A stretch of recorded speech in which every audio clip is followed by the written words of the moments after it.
Most people go to the park for a picnic, but we like a little more history with our sandwiches. Welcome to A Picnic with the Past. I'm Shauna and this is my daughter Destiny.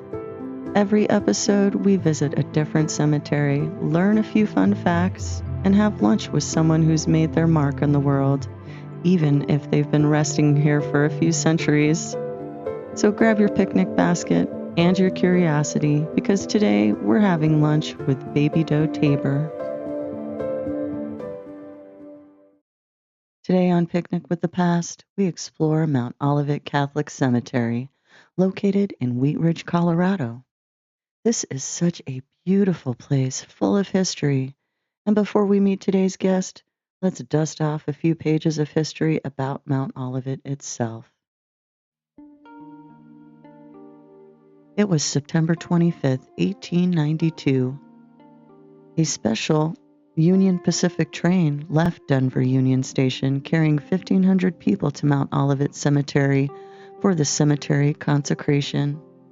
Bishop Nicholas Matz officiated the dedication and described Mount Olivet as the new city of the dead. When Mount Olivet was established by Bishop Matz, it consisted of 440 acres on the rolling plains of West Denver near the foothills of the Front Range. Mount Olivet was an isolated city of the dead, and visitors often came by horse and buggy. From the day of its dedication, and for many years after, Union Pacific funeral trains made almost daily trips from Denver to Mount Olivet. The trains were met by teams of ponies or horses hitched to funeral bearers to travel up the long drive into the cemetery proper. It took almost an entire day for a funeral procession to travel by train to Mount Olivet and back to Denver. Later, interurban streetcars would serve as funeral cars. The tombstones in Mount Olivet Cemetery tell a history that has yet to be recorded, for each person entered in Mount Olivet played some role, famous or unrecognized, in the growth of what today is metropolitan Denver. Standing guard over the entire cemetery is the Gallagher Memorial Chapel. In the walls of the pink granite chapel, Denver's former bishops and archbishops are entombed. Mount Olivet succeeded Mount Calvary, the first Catholic cemetery in Denver, located at 900 York Street, which is now Denver Botanic Gardens. After Mount Olivet became the principal Catholic cemetery, Mount Calvary was closed. Time and vandals took a heavy toll on the cemetery, rendering it a place of disgrace rather than a place of reverence first envisioned by Bishop Meshevu and the first Catholics of Denver. The land was sold by the Archdiocese of Denver in 1950 to the city of Denver with the provision that it would not be used for commercial purposes and that the city would pay the expenses of re-entering the bodies from Mount Calvary to Mount Olivet. In 1950, from June to September, the remains of more than 700 persons were moved from Mount Calvary to Mount Olivet. Extraordinary care was taken to ensure that the remains of each person were carefully identified, transferred, and the new burial spot was painstakingly marked. Of the total dead at Mount Calvary, 50% were infants and children. An entire book could be written on the transferal of the bodies. Amazing mementos were found when graves were opened. Several disinterred bodies were of men in full military uniform, including spurs and swords. An examination of the record book of Mount Olivet tells a graphic history of the times. Causes of death entered in the late 1800s included died of softening of the brain and died of acute insanity and died of cramps. Some of the greatest orators of Denver preached at the Memorial Day Masses, delivering stirring sermons on patriotism and the virtue of praying for the souls of the dead. In one of his sermons at a Memorial Day Mass, Bishop Tian reportedly urged those at the Mass to visit the cemetery often, to bring their picnic lunches and enjoy the quiet beauty as a park of inspiration. Today our guest is none other than Colorado's most famous and most tragic figure, the Silver Queen of Cloud City, Baby Doe Tabor. She was born Elizabeth McCourt back in 1854 in Oshkosh, Wisconsin, known to all as the Belle of Oshkosh, a small-town girl with big dreams and even bigger confidence. But fate and plans would take her far from polite society all the way to the wild mining towns of Colorado. She came west with her first husband, chasing gold, but when he faltered, she picked up the miner's pickaxe herself. That's when the men started calling her Baby Doe, and that name stuck forever. In Leadville, she met Horace Tabor, a man already married and already rich beyond imagination. Their romance was fiery, scandalous, and irresistible. The love story that set tongues waggling from Denver to Washington, D.C. When they married, she became a legend, the Silver Queen. Lavish parties, diamonds, and dresses that shimmered like the mines that made them rich. But fortunes in the West rise fast and fall even faster. When silver crashed in 1893, the Tabors lost everything. The mansions, the jewels, the fame, all gone in a heartbeat. When Horace died, Baby Doe made him a promise. She would never give up the matchless mine, the last piece of his legacy, and she kept that promise, living there alone for 35 years, holding on to hope long after the world had forgotten her. In 1935, they found her frozen in her cabin after a storm.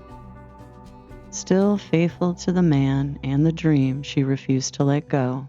From glittering ballrooms to the lonely peaks of Leadville, Baby Doe Tabor's story reminds us that love, pride, and perseverance can outshine even silver itself.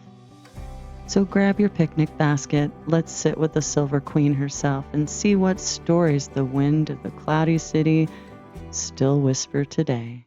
All right, we're here with Elizabeth McCourt, which is better known as Baby Doe Tabor. Having a picnic, gonna learn some stuff. She is buried with her second husband, correct, Horace? Yes, that's her second husband.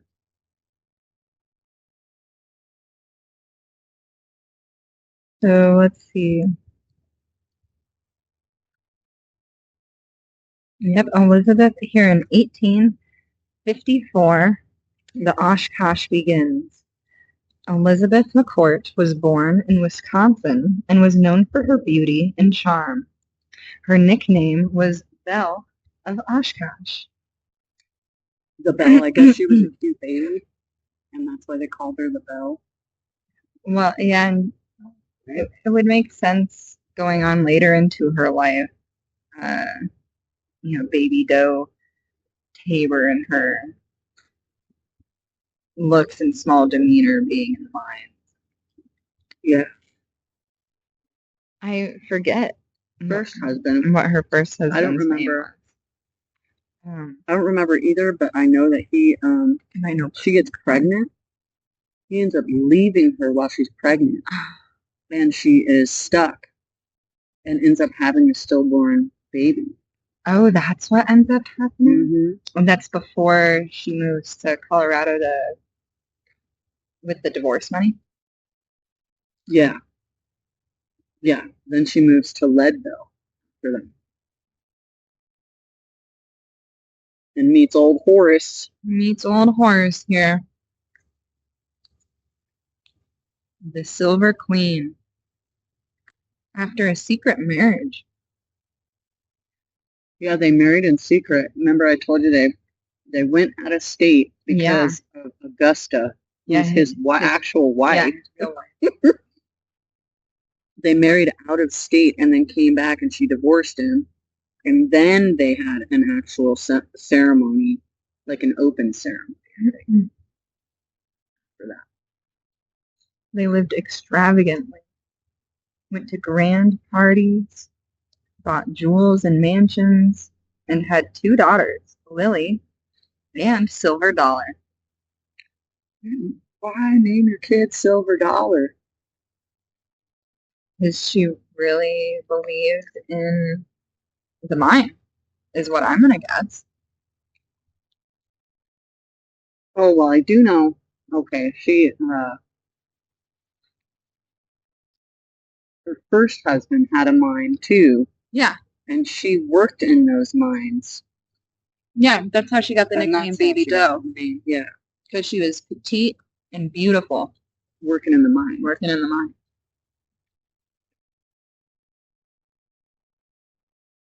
Get places probably the men couldn't as well. I didn't even think of that.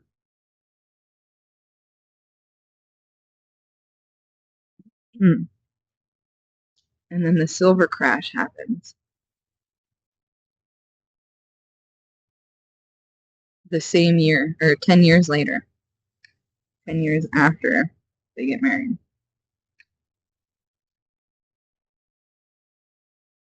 Right. So the mine doesn't produce anymore, or it's not as worth as much.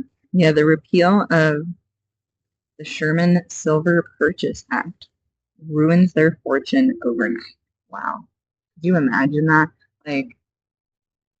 Like the stock market crash and the depression and stuff. Like this was 1893. And the depression was 1930s, so 40 years off, but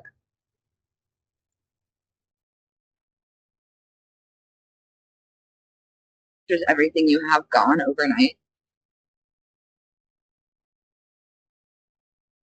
Yeah, pretty much they had to sell everything. I think they lived in some opera house, or I would go there sometimes. That was a huge, huge opera house. In Leadville. Mm-hmm.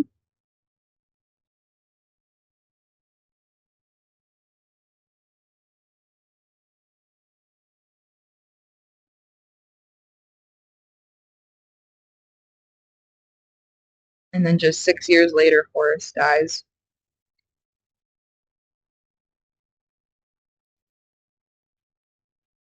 Baby Tabor, Baby Doe Tabor, promises to hold on to his legacy, the matchless mine in Leadville. And that ends up being her downfall. Well, they said that she was like a gold digger, but then after he dies, she sticks around to try and keep it going. And she stuck with him when it all went down and they had to sell everything. Yeah. That doesn't quite sound like a gold digger. She would have left. She would have found something better. Yeah. Because there's always better options. It's the choice that you make. For 35 years, Baby Doe clings on to the dream of restoring the mine. As her daughters drift away, she grows reclusive, poor, and lives alone in a mining cabin that served as a utility shed for the mine at one point. Yeah. That's where she died. Yeah. It says she froze to death during a storm. Yeah, there were concerned neighbors because they knew that she was living up there on her own in that cabin. That she kind of did know that maybe she took it too far.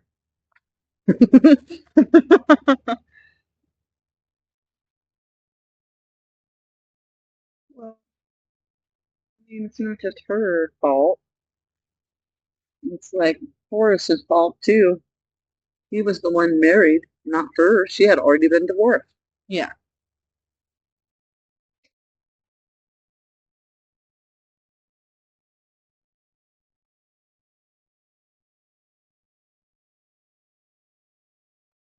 Being so dedicatedly in love with someone, though, to want to carry their memory on like that, knowing that it's like not, Yeah, it's not profitable. lucrative. Yeah. Which is cute, but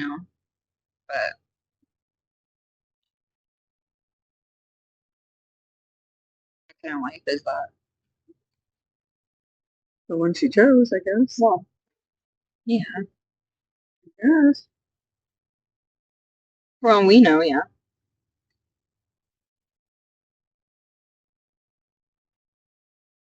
It'd be cool if they were open at night and would let us do like a ghost tour. Like if we rented ghosting equipment. We could bring our Ouija board next time. Do we own one? No, because I don't want it in the house. Yeah, exactly. We're gonna keep it buried in the backyard. Yeah, buried. We only take it out for special occasions. Like a game of Jumanji or something.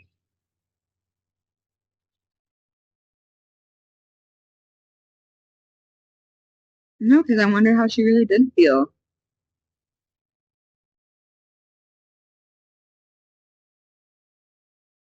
Because the economy was still pretty bad for them, probably like 6 years after the silver crash. They didn't really have anything else going on for them.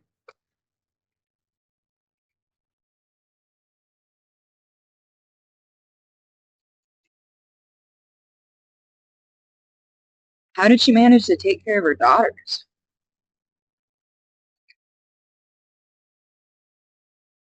Little house on the prairie style, maybe. Well, when they were born, I'm sure they were born shortly after they got together. Does it say when they were born? Was it? No, I have to look back through other notes, probably.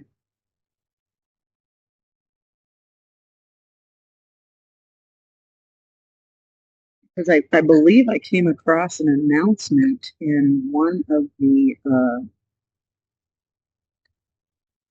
old newspapers or like a It looks like hoity-toity thing. it looks like by 83 she had two daughters, and then 99 is when Horace died. Okay, so they were grown They're not yet teeny. and probably had a pretty privileged life for a Yeah. little while. They might have been working at that point too as teenagers. And I don't know what happened to her kids. That would be a good story to figure out. Because man, living in the shadow of her and all of All the drama. yeah, I would think that would be crazy for a kid. I wouldn't be surprised if like they changed their name and were like, I don't want anyone to know.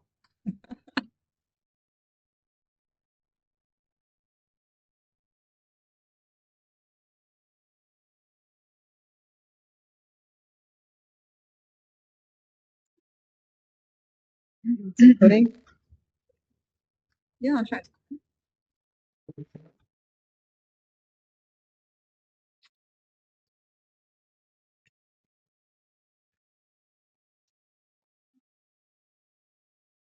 Already dirty.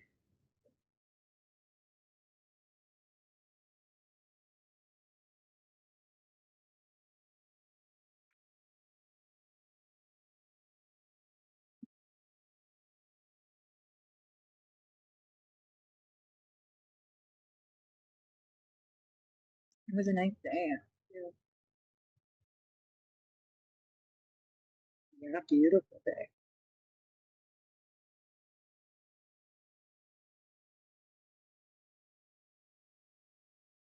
It's been 90 years since she died.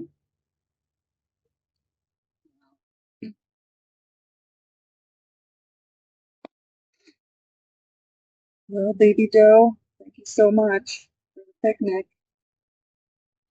Thank you for sharing your history with us.